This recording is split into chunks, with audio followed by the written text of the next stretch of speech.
بسم اللہ الرحمن الرحیم ہوا شافی بلڈ پریشر کنٹرول جدید جڑی بوٹی کے ذریعے۔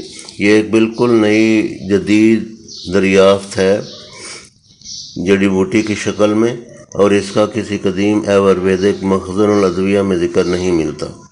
یہ ایکو ہمالیہ کے دامن کے علاقوں میں 4000 فٹ کی بلندی تک ہوتی ہے۔ مشہور عام نام اسرول و چھوٹی چندن ہے۔ اس بوٹی کا نباتاتی لاطینی نام راولفیا سرپنٹینا ہے۔ اس بوٹی کی جڑوں کا صفوف ہائی بلڈ پریشر کے علاوہ پاگل پن، جنون، دیوانگی، مالی خولیہ، ہسٹیریا، اختناق الرحم، جسے ہسٹیریا بھی کہا جاتا ہے، مرگی اور بے خوابی کے لیے مفید ہے۔ کم مقدار میں بلڈ پریشر کے لیے عرصہ تک دینا ضروری ہے۔ یہ بلڈ پریشر کا پائیدار و مستقل علاج ہے۔ بھاگنے، دوڑنے، شور و غل مچانے، مارنے پیٹنے والے مریضوں کے لیے اس سے بڑھ کر کوئی دوا نہیں ہے۔ اس کے برخلاف خاموش جنون و دیوانگی کے مریضوں میں یہ کوئی فائدہ نہیں کرتی۔ بے خوابی کی صورت میں اس کی ایک خوراک سونے سے پہلے دینے سے خوب نیند آتی ہے۔ مقدار خوراک 500 ملی گرام سے 1000 ملی گرام دن میں 2 یا 3 بار۔ کیونکہ سخت کڑوی ہے لہذا 500 ملی گرام والے کیپسول میں بند کر دیں اور پھر استعمال کریں۔ مجوزہ مقدار خوراک سے زیادہ نہ دیں۔ آزمودہ مرکب نسخہ برائے ہائی بلڈ پریشر: چھوٹی چندن، دھنیا خشک، الائچی خرد یعنی چھوٹی الائچی، سبز الائچی، ہر ایک 50 گرام گھریلو گرائنڈر میں پیس لیں اور 1000 ملی گرام والے کیپسولوں میں بھر کر رکھ لیں۔ ایک کیپسول 2-3 مرتبہ کھانا کھانے کے بعد استعمال کریں۔ فوائد: ہائی بلڈ پریشر کا پائیدار و دیر پا علاج ہے۔ عرصہ تک استعمال ضروری ہے۔ تجویز کردہ مقدار خوراک میں اضافہ نہ کریں۔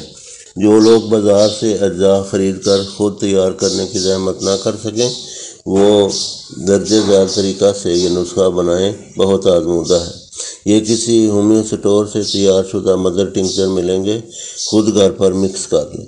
یہ چھوٹی چندن کا ہومیو مدر ٹنکچر ہے جس کا نام راولفیا سرپنٹینا ہے، اور یہ مسعود یا کسی اور دیگر اچھی کسی فرم کا تیار کردہ 120 ml پیکنگ میں لیں۔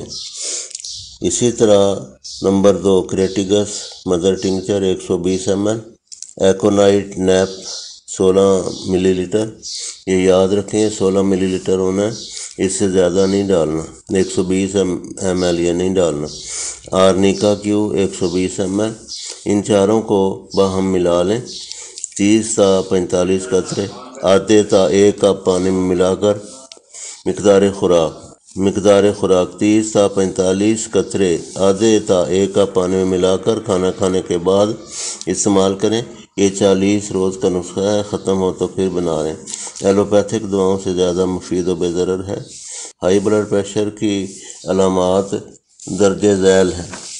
ہائی بلڈ پریشر کی علامات درجہ ذیل ہیں: شدید درد سر، چھاتی کا درد، نظر کے مسائل مثلاً دھندلا پن، نکسیر، تنگی تنفس، دل کی دھڑکن میں بے قاعدگی، کانوں سے آوازیں آنا، تھکاوٹ، پسینہ کی کثرت، سر چکرانا، آنکھوں کے آگے تڑمڑے اڑنا وغیرہ۔ اور ہائی بلڈ پریشر کے اسباب میں ذہنی دباؤ، تناؤ، کھنچاؤ، تمباکو نوشی، وزن کی زیادتی، شراب نوشی، تیز نمک مرچ، بہت چکنائی کی حامل غذاؤں کا استعمال، ذیابیطس، گردوں اور ہائی کولیسٹرول کے پرانے مسائل، خاندانی و موروثی اثرات، جسمانی حس و حرکت میں کمی یعنی خوب کھانا پینا اور فارغ بیٹھے رہنا۔ آج کل جو کولڈ ڈرنکس ہیں ان کا استعمال بھی اس میں اضافے کا باعث بنتا ہے۔ اسی طرح چائے، کافی، کوک وغیرہ یہ سب بلڈ پریشر میں اضافے کا باعث بنتی ہیں۔ اس میں بعض لوگ نظریاتی اختلاف ہی رکھتے ہیں۔ ہائی بلڈ پریشر کے لیے استعمال ہونے والے ایلوپیتھی ادویات کے ذیلی بد اثرات ہیں: کھانسی، اسہال، قبض، غنودگی، سر درد، جنسی ذوف، گھبراہٹ و تھکاوٹ، غنودگی، سر درد، متلی، قے، چکر آ سکتے ہیں، بی پی کم ہو سکتا ہے، نبض کی رفتار کم ہو سکتی ہے، ہارٹ فیل ہو سکتا ہے۔ ہائی بلڈ پریشر کے لیے جو عموماً ایلوپیتھی میں دوائیاں استعمال ہوتی ہیں، بطور معلومات ان کا ذکر چند ایک کا کیا جاتا ہے: ایٹینولال، میٹراپرولال، پروپرانولال، ایملوڈوپین۔ بہت ساری ہیں لیکن یہ صرف چند ایک دواؤں کا ذکر کیا گیا۔